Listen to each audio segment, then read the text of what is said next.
जय हिंद। आप देख रहे हैं रनीशन तिवारी को। दोस्तों, आज मैं एक नए विषय पर बात करना चाहता हूं और वह नया विषय है एक्सरे। जी हां दोस्तों, आप और हम लोग अधिकतर एक्सरे करवाने जाते हैं, लेकिन हम कभी एक्सरे के फायदे के साथ साथ एक्सरे के नुकसान के बारे में नहीं जानते हैं।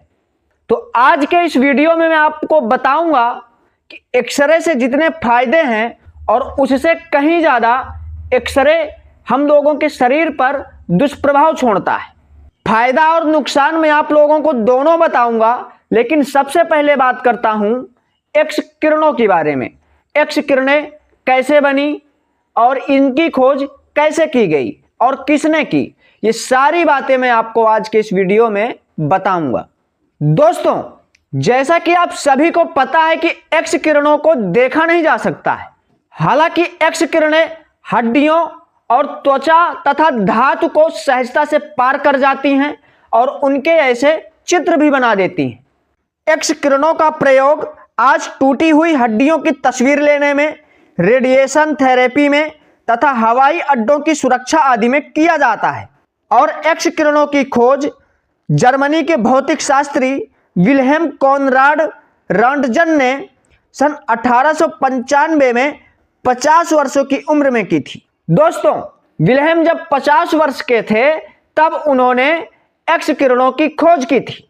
दोस्तों, मैं आपको बतला देना चाहता हूं कि 18वीं सदी के अंत तक वैज्ञानिकों को इस एक्स किरणों के बारे में कुछ पता ही नहीं था। इसीलिए इनका नामकरण एक्सरे किया गया, जिसका मतलब होता है अज्ञात किरणें। इन किरणों की खोज के लिए वैज्ञानिक विल्हेम रॉन्टजन को 1901 ईस्वी में भौतिकी का पहला नोबेल पुरस्कार भी प्रदान किया गया था। दोस्तों, अक्सर हम लोग यही जानते हैं कि एक्स किरणों का प्रयोग केवल शरीर के आंतरिक भागों को जांचने और परखने के लिए किया जाता है। यह बहुत कम लोग जानते हैं कि एक्स किरणों का प्रयोग कैंसर जैसे भयानक बीमारी के इलाज में भी किया जाता है।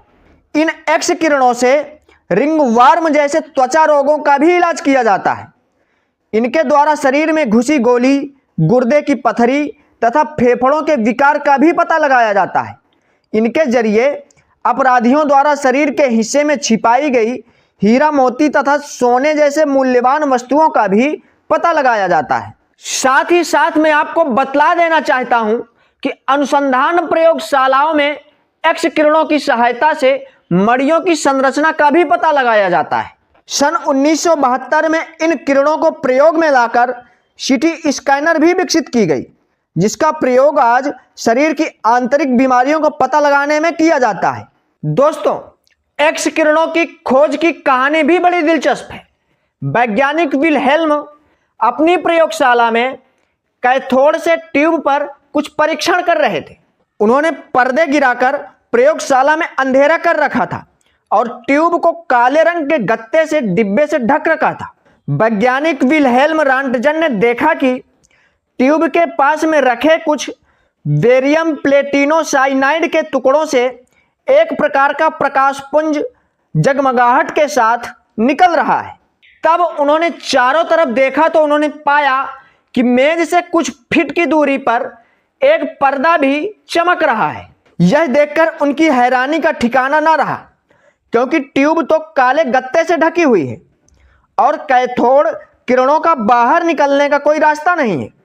उन्हें विश्वास हो गया कि निश्चय ही ट्यूब से कुछ अज्ञात किरणें निकल रही हैं, जो मोटे कागज को भी पार कर सकती हैं। चूंकि उस समय इन किरणों के विषय में कुछ ज्ञान नहीं था, इसलिए रॉन्टजन ने इनका नाम एक्सरे रख दिया। एक्स शब्द का अर्थ है अज्ञात। अपने प्रयोगों के दौरान उन्हें इन किरणों के कुछ विशेष गुण पता लगे।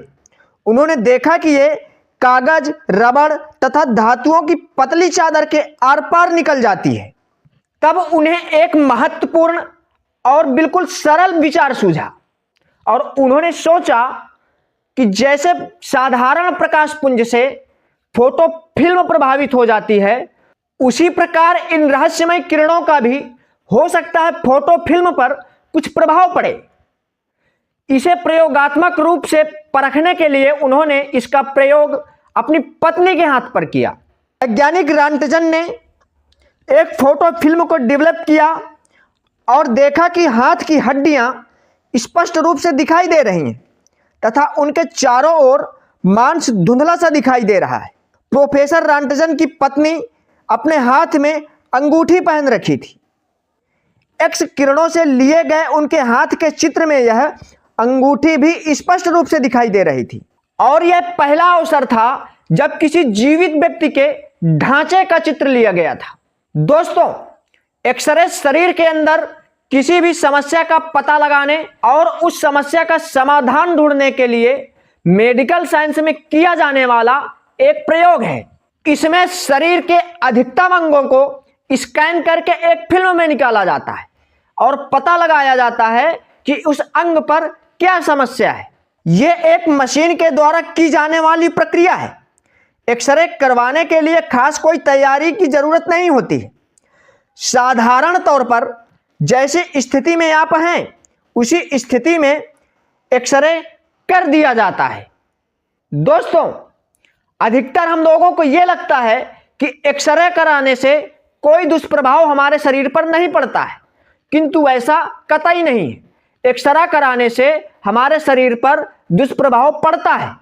बहुत सारे लोग ऐसे होते हैं जो बिना डॉक्टर की सलाह लिए अपने शरीर का एक्सरे कराते हैं और फिर बाद में डॉक्टर के पास जाते हैं, जबकि ऐसा नहीं करना चाहिए।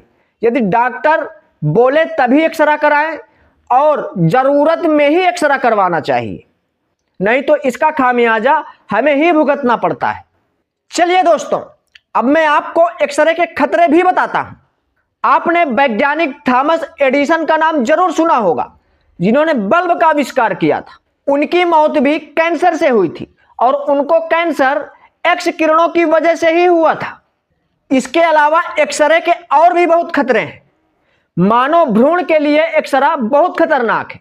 गर्भवती महिलाओं को एक्सरे कभी नहीं करवाना चाहिए। इसलिए सोनोग्राफी और अल्ट्रासाउंड की पद्धतियों में एक्सरे का इस्तेमाल नहीं किया जाता है।